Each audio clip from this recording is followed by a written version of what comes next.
Welcome. Welcome to the November. It's November, right? Yeah, it's November edition of the Patch Tuesday support group. Safe place to talk about patching and cry into your beverage of choices, whether it's morning, noon, or evening, or middle of the night, whatever it is for you. Thanks for joining. Look forward to wasting yet another complete hour of your life. Sorry for those who've wasted 6 minutes already. We have pretty much the whole team here, so it's going to be a pretty standard agenda. We're going to hand it over to Just Jordan here, and I think he has his wonderful Power BI stuff to show us, instead of just yelling number at us that we all kind of look to our other monitors and do things. And then I will run down a whole list of fun, super happy things that have happened in the industry. And at the end, we'll maybe wax eloquently about the future of ConfigMgr. So that's the general agenda, as often it is. I hand it over to Jordan. Awesome. Fantastic. So a couple of quick things here. And I did, in fact, bring my handy dandy Power BI report minus 2 months worth of data where I wasn't here. I'm working on it. It's still compiling, I promise. But over the past month, we had a total of 38 unique KBs, 45 vulnerabilities. 19 of those KBs were classified as critical, and 19 of them were classified as important, which is kind of odd that somehow we managed to magically get exactly a 50-50 match. I'm not sure how, but we did this month. For those and what we actually had hiding underneath the covers here for it, hidden away and tucked in the corners, the severity data for those, there were 5 that were critical CVEs that were buried in there, 64 importance and 12 moderates for it. Again, I say monthly vulnerabilities was unique of 45. That doesn't mean that it doesn't exist in the KBs multiple times for it across the panel of them. In terms of the impact and what we had out there for it in terms of vulnerabilities, we had 3 that were denial of service, 29 that resulted in elevation of privilege, 11 that resulted in information disclosure, 16 in remote code execution, 2 in security feature bypass, and 2 in the glorious, glorious habit that is spoofing.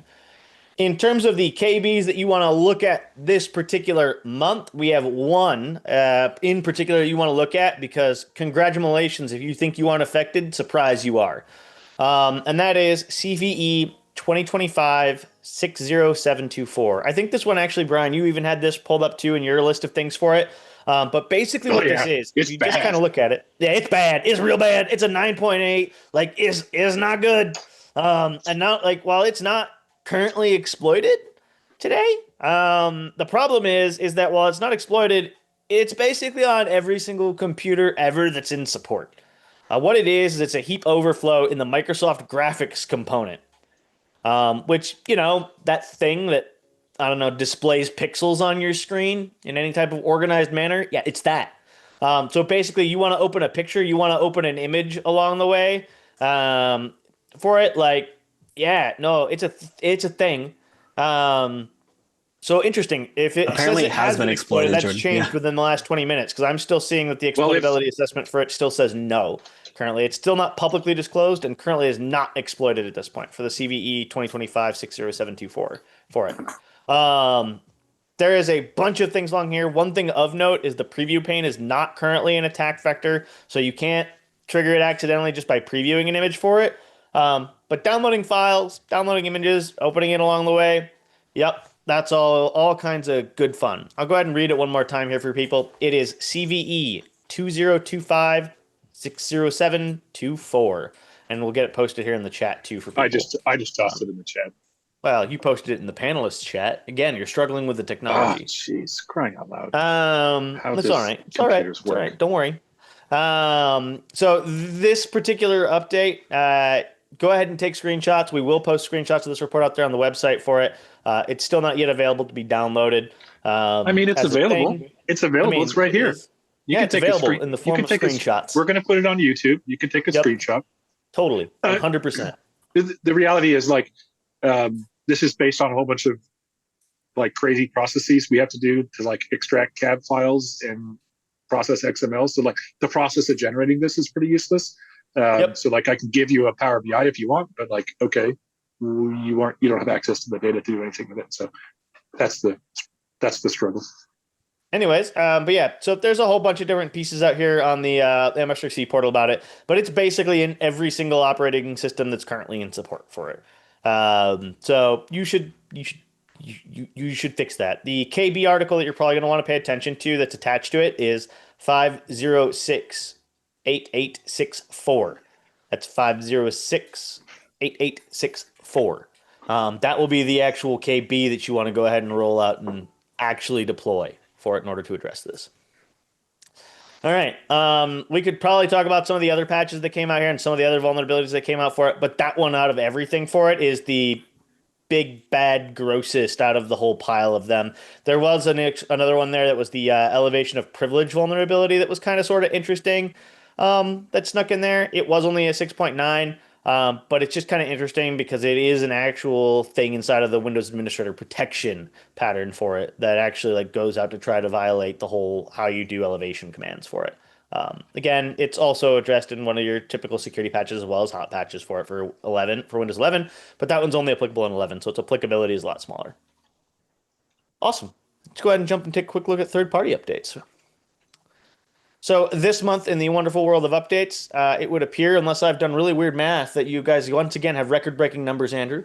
2,000 updates coming at you, 20 of which were Google Chrome, 40 of which were Edge, 15 of which were Firefox, 9 of which were Opera. Amongst that whole pile of them, there were 47 unique CVEs. Then there was a whole bunch of repeats across the rest of it for it, 107 of them, which is the depth of vulnerabilities for it. Basically, these are the ones that showed up in 107 different updates. And then we had, of course, a pool of them which were in the moderate bucket. The critical numbers that were actually critical for it was relatively low, leading us to the tiny bits here of some VPN clients, some Jabra, and some security stuff for it down here. A couple other things here in terms of impact for it. One of the things that Andrew and I were talking about was Firefox really wanted to keep everybody on their toes, it appears, this month in November. This month's Patch Tuesday for Firefox, and if you happen to use the other one here, which was JetBrains for it, if you do any development stuff with JetBrains, they had a very large set of releases all of a sudden on the 11th for it. Other than that, tends to be a fairly typical month, mostly staring at a whole bunch of browser vulnerabilities that seem to be the tradition at the immediate moment. Nothing else that majorly jumped out and was a huge, giant jump scare.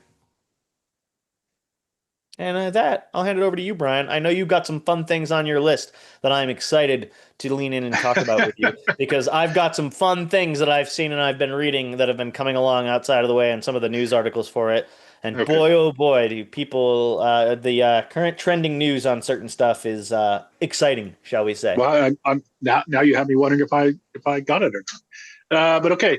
We'll find out when you get to your Teams section and you start talking about Microsoft Teams, whether you did or not. That's for sure. Oh yeah. Actually, that's at the end.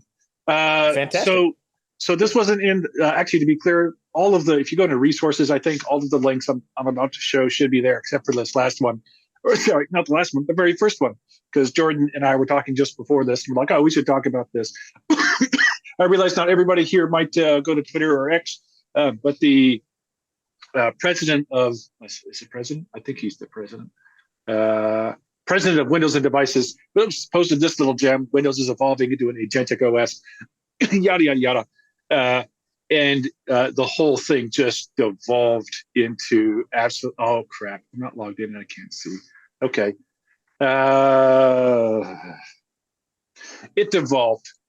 I'll give you the link if you can go to Reddit. It went poorly. I'm logged in. I'll click on it. Did you want me to go click and see who it was?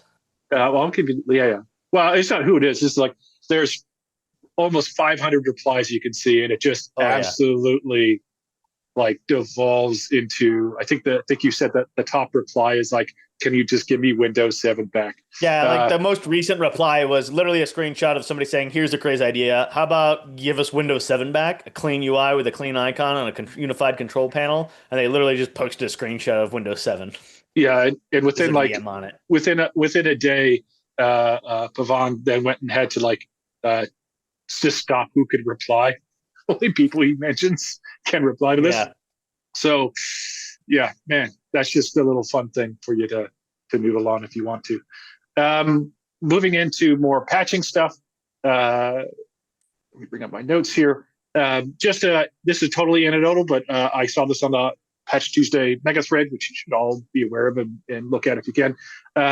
Some early anecdotal results at Windows 11 25H2 Hotpatch might kind of be in a weird install loop.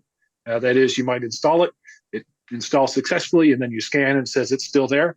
I'm only seeing 3 or 4 people kind of report that, but just might pay attention to that if you've got 25H2 out there and you've enabled Hotpatch. Another thing on that too, in terms of weird update issues, there was a bug that was trending between October and November that people might see. If you are running LTSC versions of Windows 10, or you're still running like Windows 10 stuff out there and you've got supported extensibility for it and you've got extended support for whatever reason, there was a feature that basically caused it to start flashing to all your users that they're using an unsupported version again for a period of time. It still seems to be a little bit of a bug that's kind of trending and trailing on. It's supposed to be fixed. As of Patch Tuesday of November, it doesn't seem to be 100% fixed though. And it's not LTSC because as Trevor calls out, it's just if you've applied ESUs, they should be working. But your users might see a prompt that says you're out of support, you're not going to get updates, and blah blah blah. Yep, but they are, and they're working on fixing it supposedly. Yeah. Moving on, this might be related to that really awful bug that we were talking about a minute ago, and it's coming up here just on the next tab.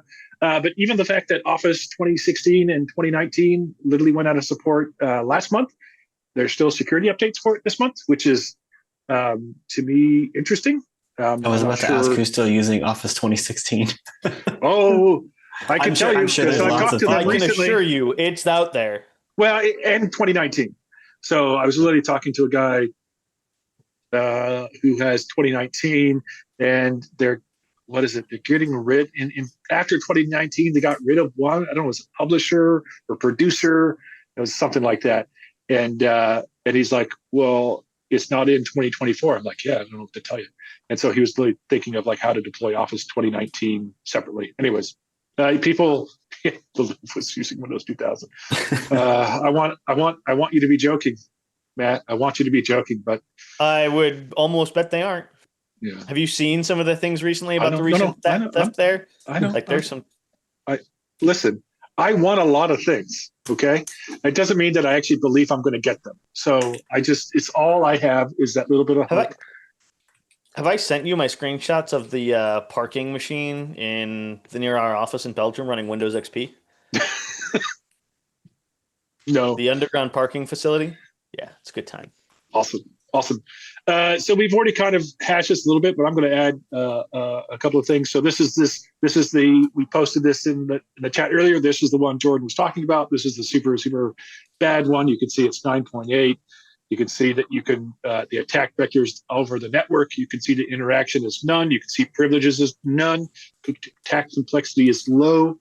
So even though it's technically listed as not exploited, it is able to be done remotely without authentication and lead to basically complete outage. This is absolutely ripe for delivering emails and phishing campaigns to users, and not even just like phishing campaigns in the way that we normally think of them, of like really badly formatted and worded ones, but like somebody calling you and being like, hey, I'm going to send you this and pretending to be somebody else at your company. Can I send you this file that has some stuff in it? It's going to have XYZ data. Can you take a look at this? And pretending to be, I don't know, Bob from accounting. Yeah. Right. Like it's not. Yeah. And so the reason to highlight this one, and the reason that I had highlighted this one is only because I'm already seeing people talk about, I'm being asked to fast track this one. So, I mean, if you're using Intune, you may want to go expedite this one. If you're in ConfigMgr, you might get asked by your security team in the next couple days would be like, damn the torpedoes, we just need to push this out as fast as humanly possible. And I think we threw a KB in the chat, but that's not comprehensive, right? The only one. Right. So, I mean, they're doing this for Windows Server 2008 for crying out loud. They've released this. That's how bad this is. And there's even some for if you're using Office. Even 32-bit versions too. Like, it's not good. Like everything, even some Office stuff. So it looks like on Mac and Android, if you're using any of that stuff, go and take a look. So yeah, it's bad. Worth your time to go look at this one. Make sure you're deploying those things. And I just want you all to be aware you might have, if you have a security department might come down to you and say, hey, I need to deploy this right freaking now. So enough about that sadness, because there's just so much sadness to get through and only so much time. Hopefully you heard about this one. This happened just right after, a few days after our last month's Patch Tuesday support group. But if you are not aware, there was a very bad WSUS exploit. The exploit here was basically a deserialization. So deserialization is the process of taking an object in code and putting it into text, usually JSON or XML or some other thing. And so they had a deserialization bug that, like the one we were just talking about, is a CVS of 9.8. It's remotely, it's an RCE, which means you can do it remotely. Doesn't need auth. So literally anyone on your network could call out to WSUS and basically run whatever code they wanted to run under the service account that's running whatever account is running the WSUS service. Immediately, I even heard of people, like I talked to people who got popped by this. And you might think, well, wait a minute, WSUS shouldn't be on the internet. And you're right. You're right. You probably shouldn't, but people do have it in DMZs because they have very protected networks that they say can't talk to their other network. And so they do end up throwing WSUS or even ConfigMgr. I've heard of ConfigMgr running it in DMZ, which means it is accessible to the internet, but then they didn't go to the process of actually locking it down to say, okay, but from what places can it be reached and all that jazz. So people do that. But also, again, this is a low rights remote thing. So you don't need to get, however many devices you have connected to your network, you just need one of them to have a low rights user click on the wrong thing. Doesn't need to install. It just needs to run out to WSUS and then tell it to do things like download a new remote control tool. So this one is bad.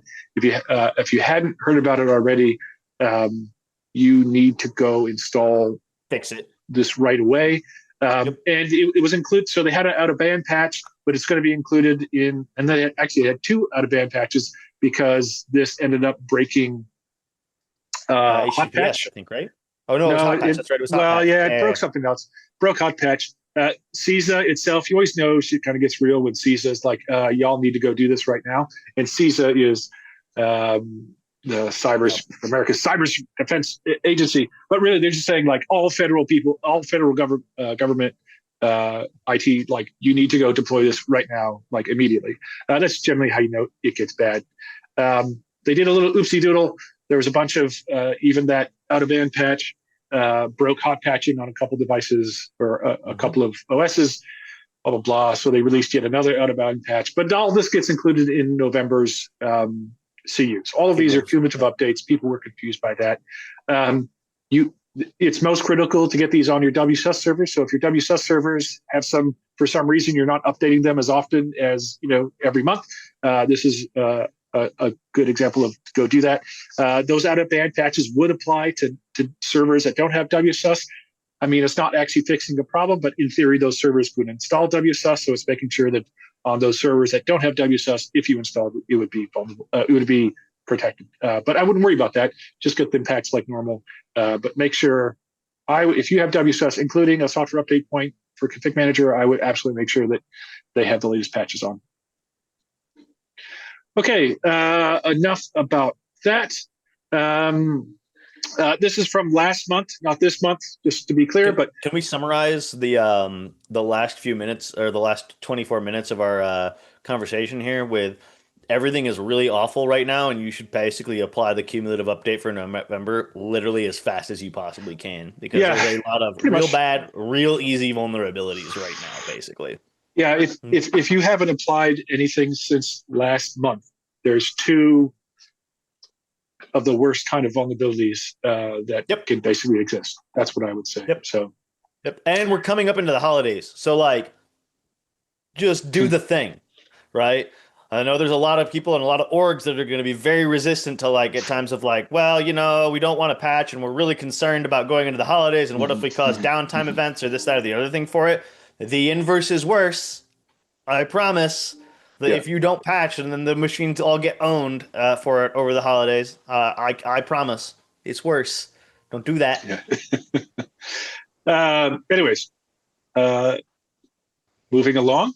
Last month, you might have experienced this. Sorry, a little late to tell you, but we saw some number of devices after October's CUs start prompting for BitLocker recovery screens. It's a known issue. I want to say it was solved in November's patching, but guess what? We won't really know until we go test it. And by test it, I mean we won't actually know until you go install it.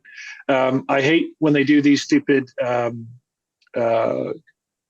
these admin center things. So here's a public link for you, basically just saying the same thing. I hate that those are paywalled and basically unsearchable from the internet. If you are in Autopatch and you are in the U.S. government or just want to use GCC, Autopatch has now officially hit that earlier this month. So it is not in GCC High. It's not in the DoD. You shouldn't ask. Don't out yourself on this chat about either of those. But if you were held back from using Autopatch because it's not in GCC, congratulations, it's there now. Go take a look at this release announcement. This was also a fun one.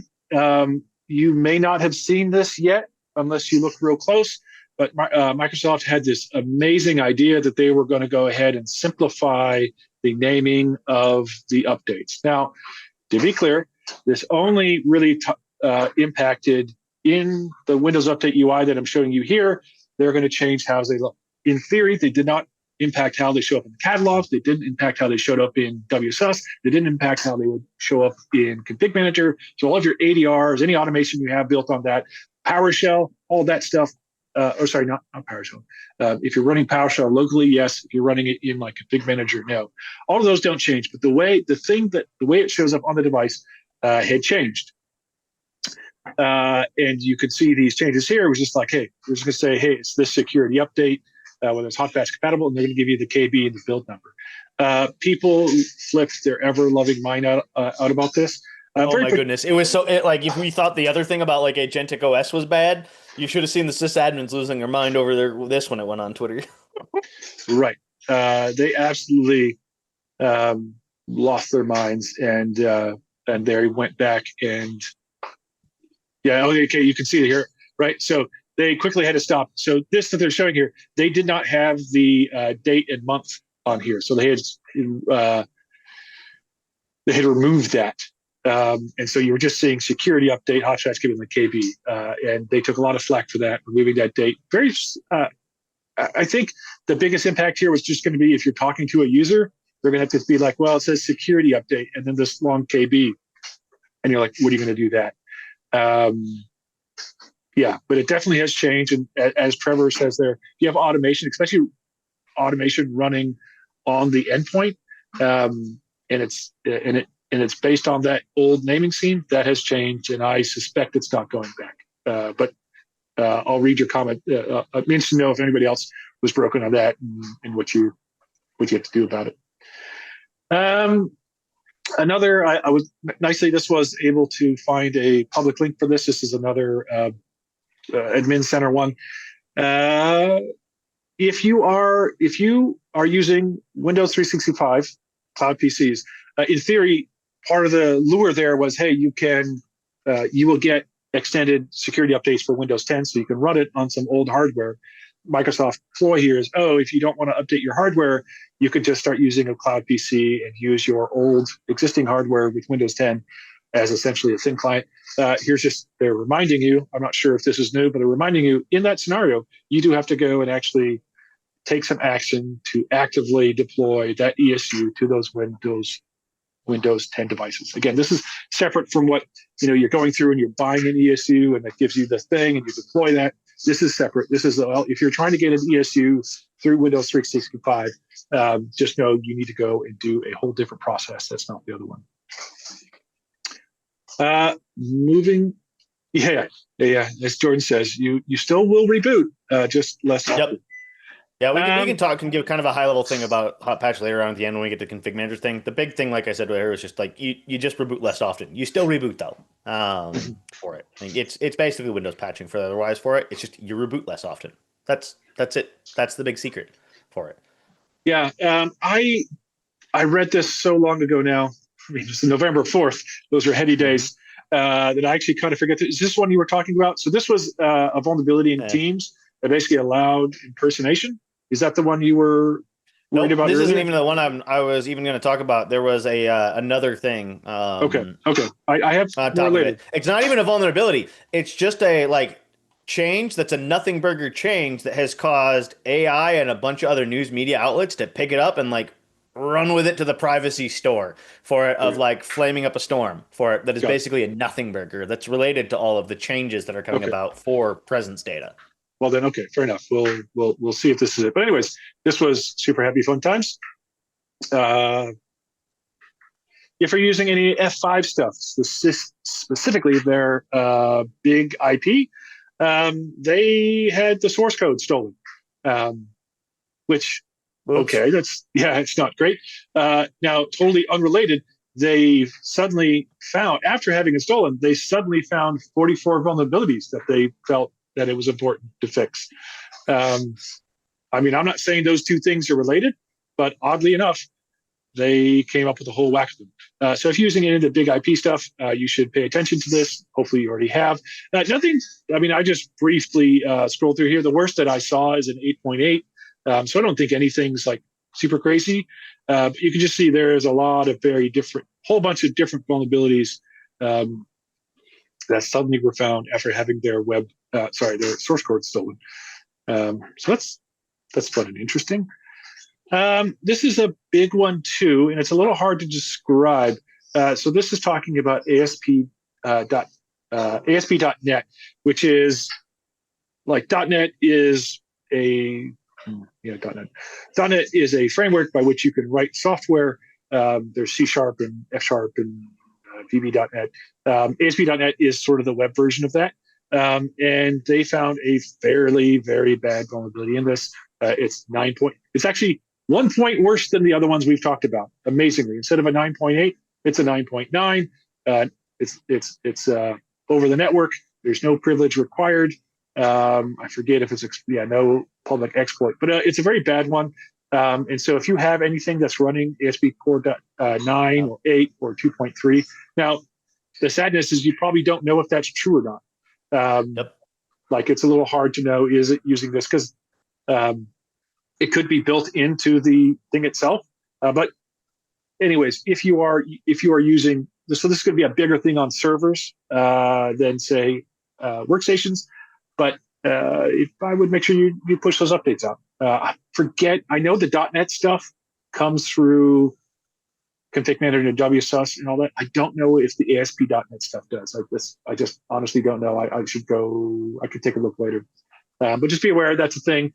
And there's blowout for this. And so if you're using QNAP at all, they're basically just saying, hey, we use ASP.NET Core. We've built it into our thing. And so we think we are probably vulnerable to this.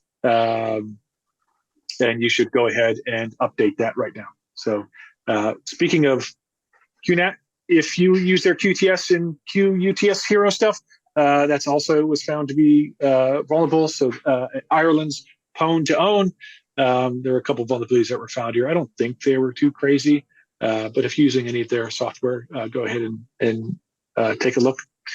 I'm not going to read this one. This one actually doesn't even matter. I got the link in there, but they were again, 4 or 5 stories of basically the same thing. NPM, as you may remember, is a global repository of NuGet packages. What's a NuGet package? NuGet package is a little piece of code you get to reuse in your code. It's all the open source thing. There was 5 different stories this month alone of such and such super popular package got hexored, and people were able to not necessarily put their code. They didn't commit their code to the actual real repository, but they were able to take over the feed of their packages and publish their own package. So again, this is just one story out of 5 that I found. So I'm just dropping sad. And again, it's another one I don't know what you do about other than sadness and drinking. Yeah. There's another one like this that was going on. I think that was back a month ago now, called Shai Halud. That was the very same thing, right? Which started off as this very, very initial. And I mean, we're going to probably see this continue to be a problem because it's ramifications from that initial hit, basically. Is what attackers did was they basically figured out a way to leverage the NPM stream to self-propagate vulnerability chains for it. So what they did was in the very beginning of it, they literally used the initial point to basically just start owning repos and claiming the repos behind the keys by basically making them post their own access keys back to their own repos to it. Oh, really? So, yeah. That's awesome. So that's why. So it was an actual like virus/worm, basically. Which is I don't know if it's quite the first of its kind, but it was one of the very first of its kind as a concept, right, in the NPM stream, where literally they would leverage it to basically get credentials back out of it by propagating it to downstream sources for it. And what's really bad about that very first one, let me find the article here for it. In the very early one, which is some of the initial like packages for it included AV packages for it. Like some of the ones like I believe I want to go find the list here before I officially say it again. But like I'm pretty sure it was even like the CrowdStrike packages. Like it was in some of these other packages for it that then got followed along the way down the entirety of this stream for it. It's going to be a long time of where there's just going to be continuing impact of this for it. Here's just a lovely, happy, fun story to read. And one of these, the interesting part that I'm calling out this one is because basically, see, even this, I don't like to infect them with an RMM tool. So basically, what happened is employees got phished and they were induced to install a thing. What is that thing? The thing wasn't even a virus. A thing was an RMM tool. I don't think it's mentioned here, but they install an RMM, and that literally now gives the attackers gives an RMM tool, which if you're not familiar with, the remote monitoring and management, often has things. It's basically like Intune or Config Manager. It's you can deploy applications, you can deploy configurations, all of those things. And so they were literally just tricking people to join their machine to their RMM, and from there they can deploy whatever they want. And now, interesting, I'm not sure if it's related to this one. We actually have, I'm not going to name them because we like them a lot. We actually heard a story recently from another RMM that had this happen, and all of a sudden so even though they don't have a vulnerability, right? The RMM itself is relatively secure. It's just the people using it are jerks. And they had a group, threat actors, sign up for a free trial, and then of their RMM tool, and then use that as part of the attack vector to phish these people to install it and join to this tool. And again, none of that had to do with the RMM itself. Like it worked exactly like it was supposed to work. But then all of a sudden, their installers and their agents all of a sudden got knocked by Defender and other AV, and they lost their DigiCert. Their DigiCert was revoked. So even though they didn't have a single vulnerability, because people were using their platform for bad things, they got to deal with all of the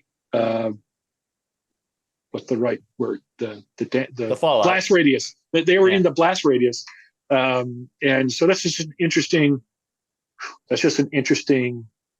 problem. And it's the problem is it's not uncommon. Like it's actually been a trend. One of the guys that I used to work with, who works in the threat space basically for it, this has actually been a trend that they've observed within the last 6 months, basically to a year, is that attackers have started to shift their attack chain. It used to be that the easiest way to basically you'd go out and you'd go on a trawling exercise. You'd send a whole bunch of phishing emails. You'd send a whole bunch of things like that for it along the way. And you built out patterns for that and what it looked like that. And then people finally started to get a little bit smarter. The virus and security community started to catch up, started to build out EDR, started looking for bad patterns, started getting smart enough to catch a lot of the low-hanging fruit stuff it from a level of effort. So then they started going down this pattern of, well, if they're building tools that look for our tools, what if we just use their tools? Right.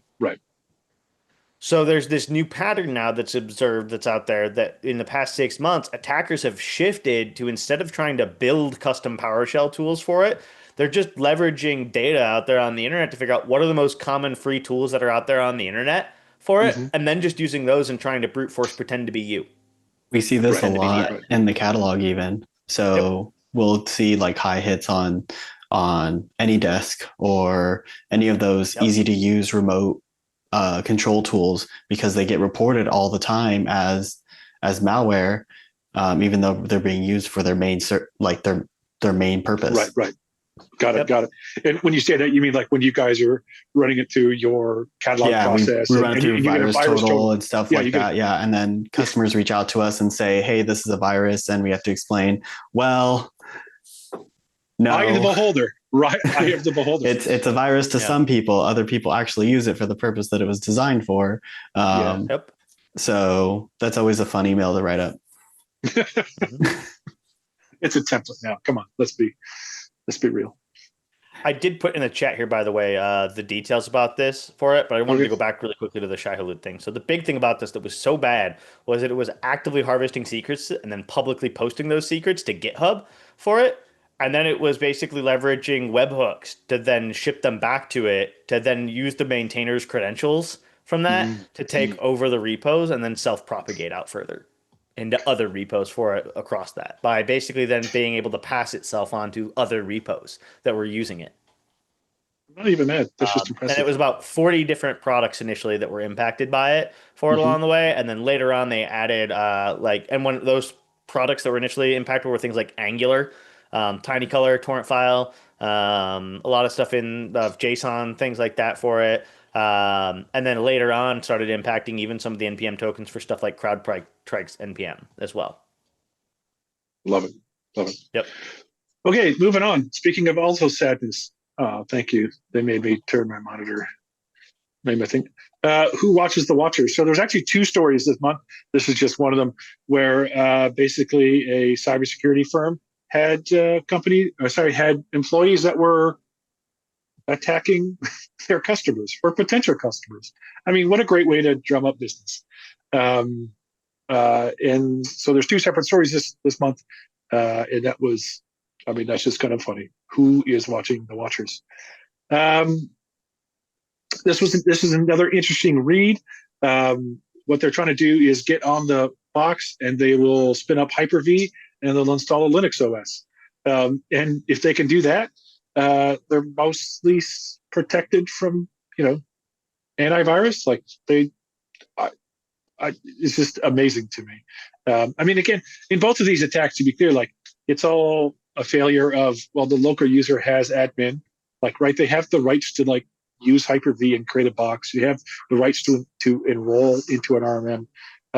It's you should be using, this is the kind of thing, this is the reason why a good friend Kim Oppelfins and Tom DeGrief have been talking with WDAC of you got to control what runs on these devices, gets installed and run on your devices.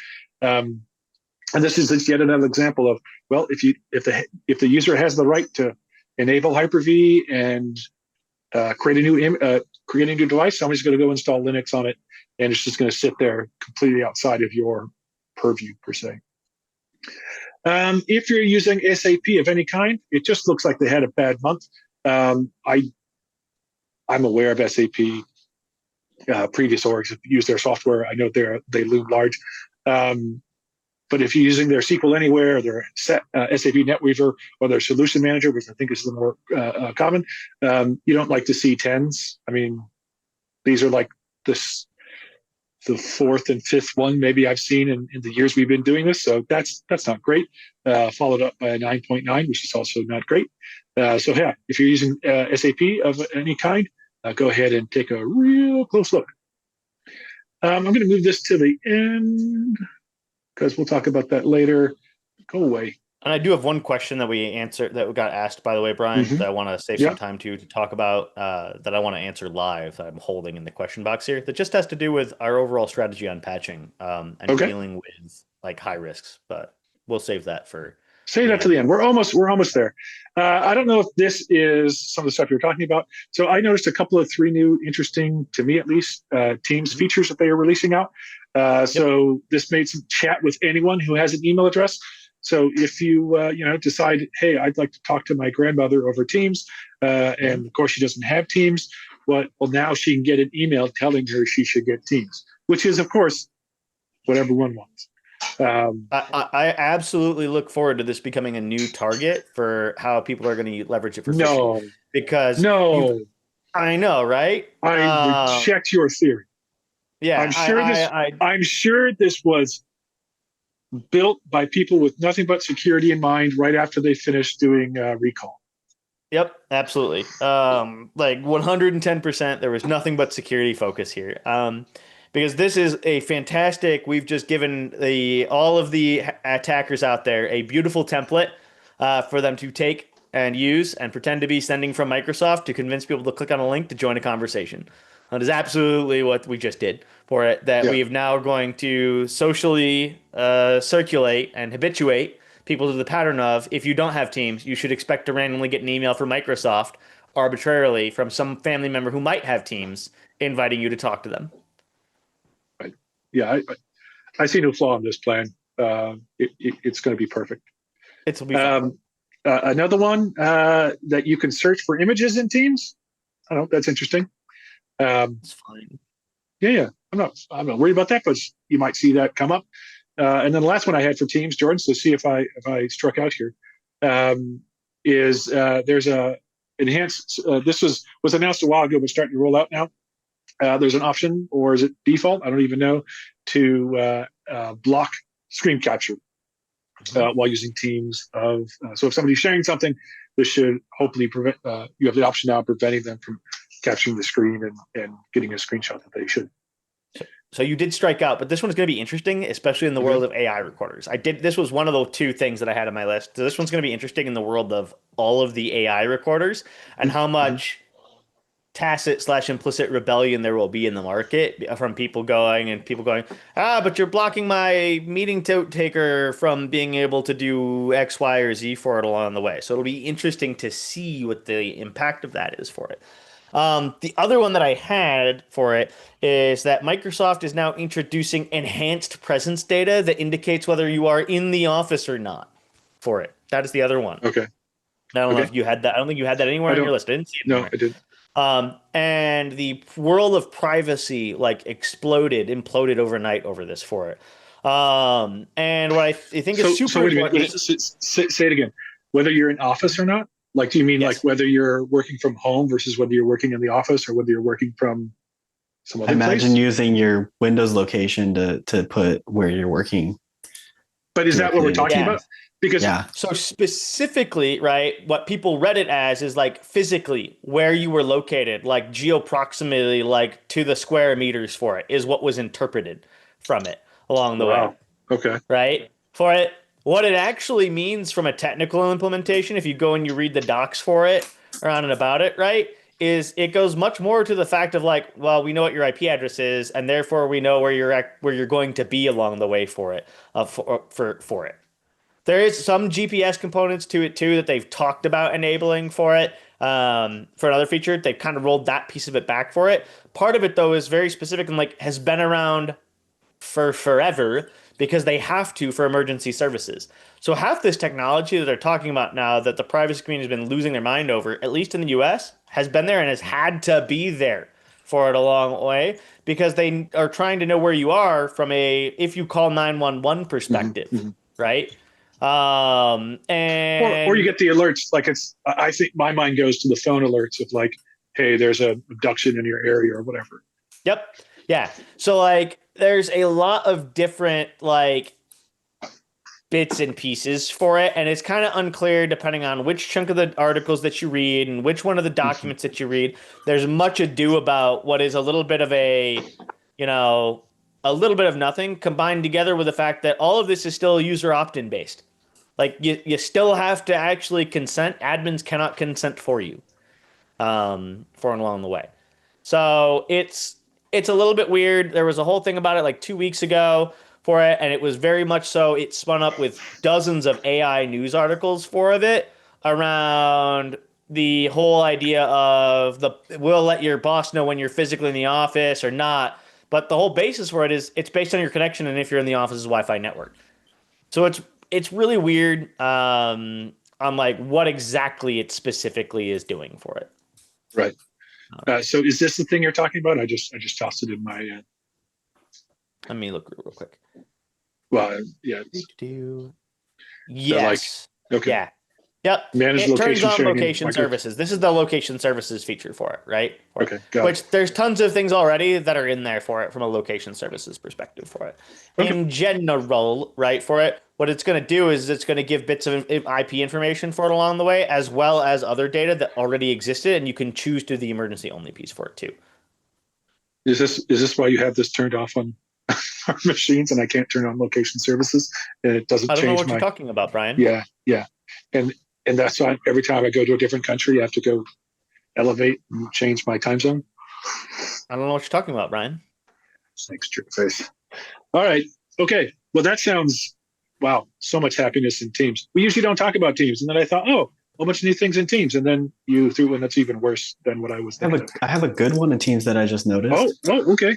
I tried to leave a call earlier, but I was sharing my screen and it stopped me. It said, "Are you sure you want to leave right now? You're sharing something." That's amazing. Which should help the random leaving because I tried to click the share button. Challenge accepted. All right, listen, if I'm prompted with yes or no, I just click yes all the time. Jordan knows this. Jordan knows this.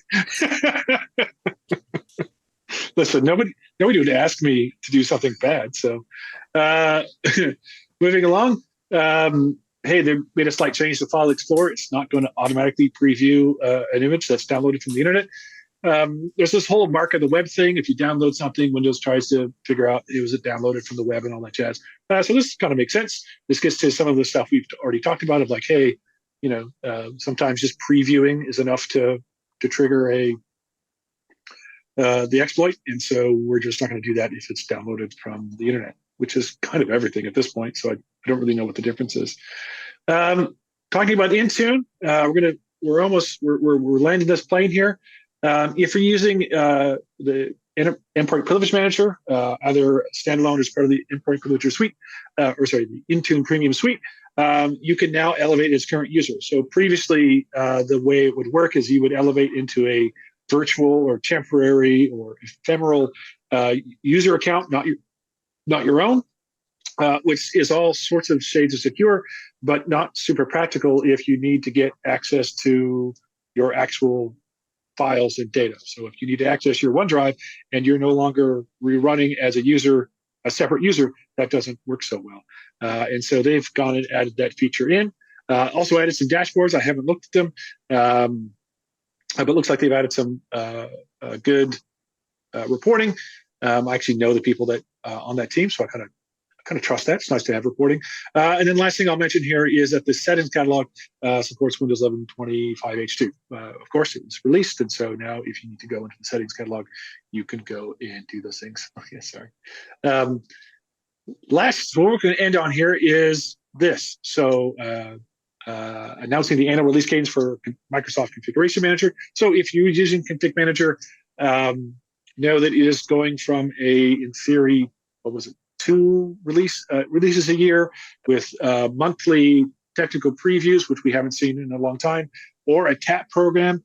All of that is going away and being replaced by an annual release of Config Manager. Now, that sounds not great, but I also think it's a bit of a nothing burger because the whole reason that we had Current Branch in the first place is that Microsoft's Windows team decided we're going to do 3 releases a year. Now, if all of you remember that back in the 2015, 2016 days, I think we collectively said, hell no, I am not releasing Windows 3 times a year. That's not going to happen. But the Config Manager team was realizing that they're on a 5-year release cycle, and that's probably not going to work if Windows is being released 3 times a year, and they are the preeminent way of deploying and managing that Windows 10. So, as we now know, Windows itself is down to a 1-year release cadence, and so it sort of makes sense that Config Manager is there now too. What I'm interested to see is if they maintain. There's a line in here that talks about hotfixes only being released as absolutely necessary. Okay, I don't know if that means we'll see more hotfixes throughout the year, as things are found or what. But I'm not sure this is, and to be clear, I don't think we're not going to see amazing things happen in ConfigMgr anymore. It is done from a feature development standpoint. The good news is it does have a PM, and his name's right on screen. So Danny Guillory Jr., that many of us on this call may know. He is the PM. That's all he does. He's the PM of ConfigMgr. There is a small team now on ConfigMgr. It's US based. And if I look at the last release they did, there were actually quite a bunch of nice little fixes in there for stuff that's somewhat long-standing. And so I'm somewhat hopeful that we'll see continued good support for this and continue to see hot fixes where we need them. But of course, time will tell. So anybody else have any thoughts on there, Jordan, Andrew? I mean,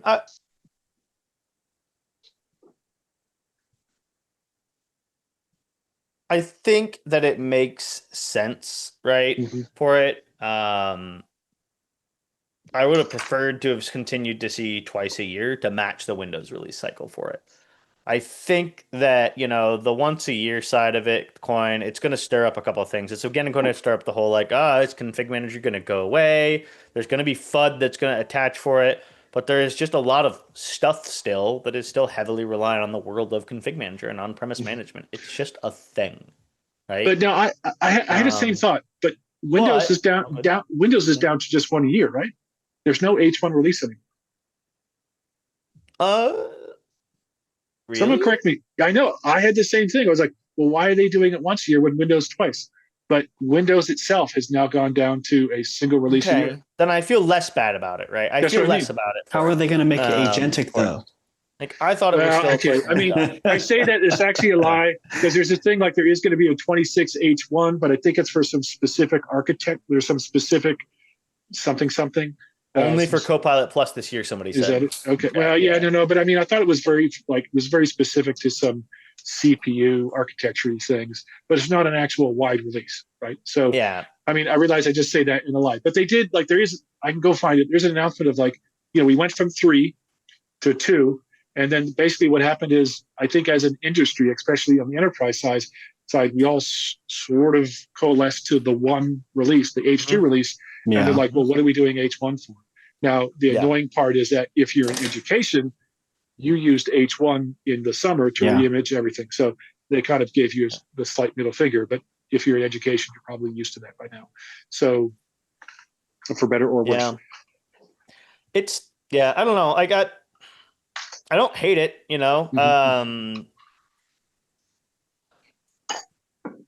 I am excited with the fact that we got that we did get fixes and we did get some good bits, out of it this time around for it. I think it's going to be some time will tell. I think that Danny has has worked with the platform before for it. It's I think that it's good to see the team for that starting to kind of restabilize, for it after what has felt like a lot of nobody really wants to actually quite figure out what we do next with it for it, right? Right. And the big thing that it does do, is it delivers apps. And so Danny has gotten to deal with apps before in various formats for it, along the way. So having somebody that gets that and understands the customer side of it, I think will be very interesting and important for it. Because that's the big thing that it still does is it provides apps and it provides config. So there's a little bit of time will tell here. I'm not upset about it. Especially with just the fact that it's the Windows thing for it. The thing that actually kind of some people are, if you're a larger customer, they drop the TAP program.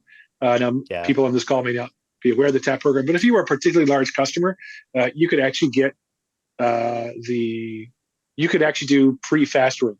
So you could get versions lit up in your environment earlier on the premise, if you're willing to, and on the premise that you are likely running if you're a very large customer, you're running a complex environment, you're going to be able to suss out issues. So that whole TAP program is gone.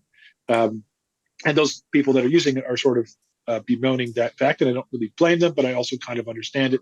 The idea here is that it's only once a year now. Go join fastering, push it out there, tell us if there's problems, and we'll fix it. With a hot fix if we need to. And so, Yeah, exactly. That code, if you were in the TAP program, you also got really close relationships with the engineers, right? Like you got to know the team, you got to impact the product and all that jazz. So that's all kind of dead and gone. Somebody did ask about WSUS. So that's an interesting case. So two things. When they deprecated WSUS, you can go back and read that announcement. They very, very specifically said this does not impact config manager. But to be fair, the announcement didn't impact anything at all.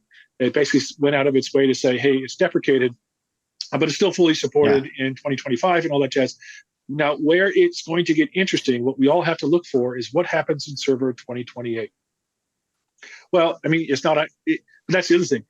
We all know it hasn't been under active developer for 10 years. Yeah. Right? Like WSUS was deprecated for a long time. It just they never said But hey, anything. we released an out-of-band hotfix for it just 2 weeks ago. So, Yeah. I mean, like we haven't seen new features outside of, oh crap, a universal update process or UUP, whatever that was called or is called. Mm-hmm. They were forced to go make that work in WSUS. But the only reason they did that is because they got annoyed for having to do 2 separate update releases because this thing doesn't support it, right? Like, anyways, the thing we should all look for is what happens in server 2028. If server 2028 doesn't include it, then what does that do? And what does it do for config manager? And we'll see it. We'll see.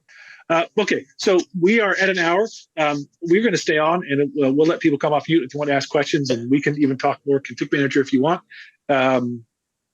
But the one thing I do want to touch on, though, is there was a question that was asked in the chat earlier that I want to answer live. They were anonymous, so I don't know if they're still here or not for it.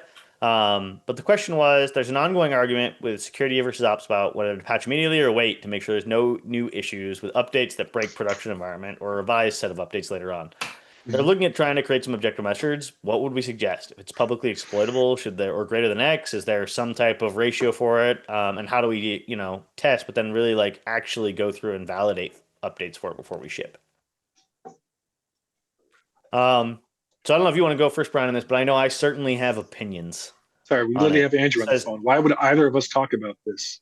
Says the guy that, Not the one. I literally got my device was patched before I finished my workday at Tuesday. Mine still has this little 2 arrows with a You're yellow not in circle. the early adopter ring. The early adopter ring is forced to finish before Wednesday.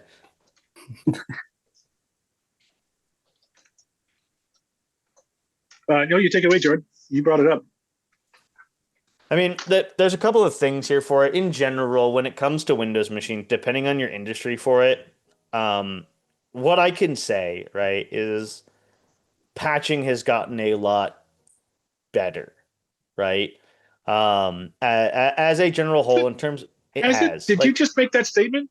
It has. It genuinely has. The days of like Really? you would update something and like everything would break under the sun for it, right? Like if you look qualitatively, right, for it, back remember in the Windows 7 days where you would have a hodgepodge of patches, right? The cumulative update model has actively gone out of its way to solve a lot of things, right? Because of the fact that you're moving forward to an entirely new baseline for it every time that you go across on the chunk, it reduces a lot of the weird failures that you would get along the way or the arbitrary things just breaking for it. It's made things a lot better and easier for it over time. But is your contention that we actually have less patching issues since the cumulative update model? I think that's true. See, I'm not convinced. That was the promise, right? I understand the promise. It's like, well, it is much easier to correlate and to test knowing cumulative updates because we can have a standard. If you got this patch, you got all of this stuff installed instead of, well, there's this patchwork of what you may or may not have installed. I totally get it. That makes sense. That the promise, but like in my experience of the last 2-3 years, is it like, oh yeah, no, we don't have patching issues anymore and they just work? Is it better than it was 10 years ago before cumulative updates? Like, I guess I'm not really convinced that that's true. It feels like we have as many, oh shit, we just broke Hotpatch, or oh shit, I guess HTTPS doesn't work. Sure. Yeah. Those I'll agree. So it's easier to patch. It's easier to patch.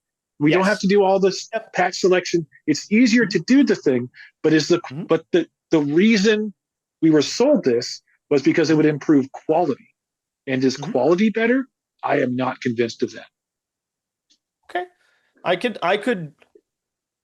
could somewhat be convinced for it, right? Like the quality could still be improved, sure, right? Of course, but there's always going to be bugs. There's always going to be bugs, right? Is it Along better? the way for it. Is But it I think better than it was? I think it is. Okay. I think the overall experience as an admin and from an end user perspective, right, is better, right, for it. Like I get, but I'll agree with both of those points. But that's not quality. Is it better Sure. quality? I remain unconvinced. That's, and we can just agree to the disagree. quality of it, where I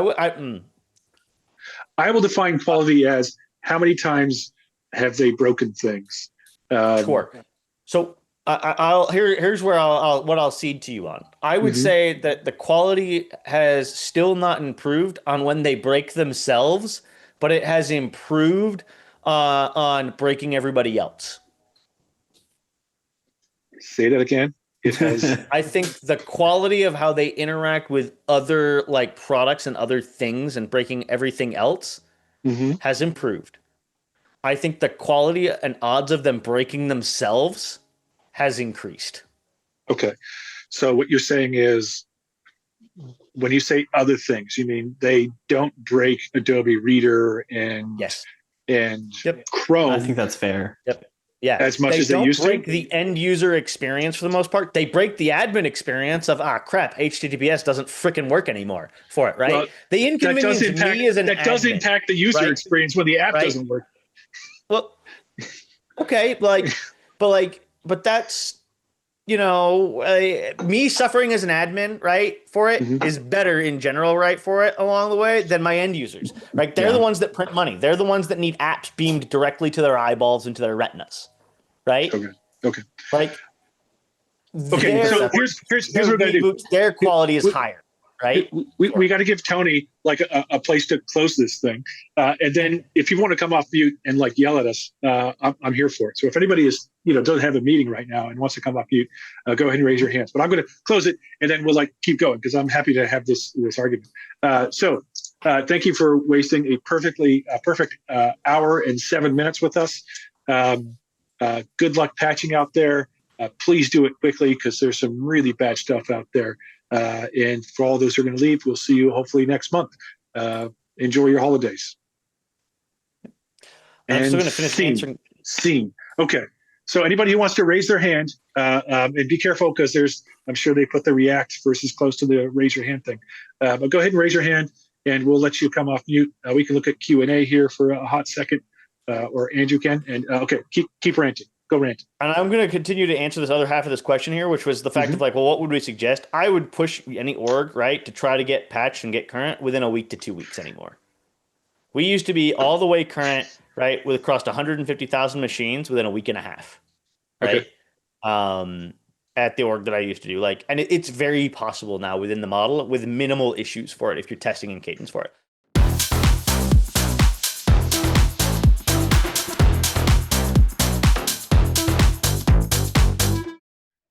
All right, it is 5 after. Should we go ahead and get started, Mr. Brian? No, not yet, because I'm still trying to work out my windows here. Still struggling. All right, back to struggling. Got it. Yeah, for everybody who was complaining that you missed him and needed him to go back to struggling, wish granted. Your ticket will be answered in the order it was received, Brian. Okay. All right. Okay.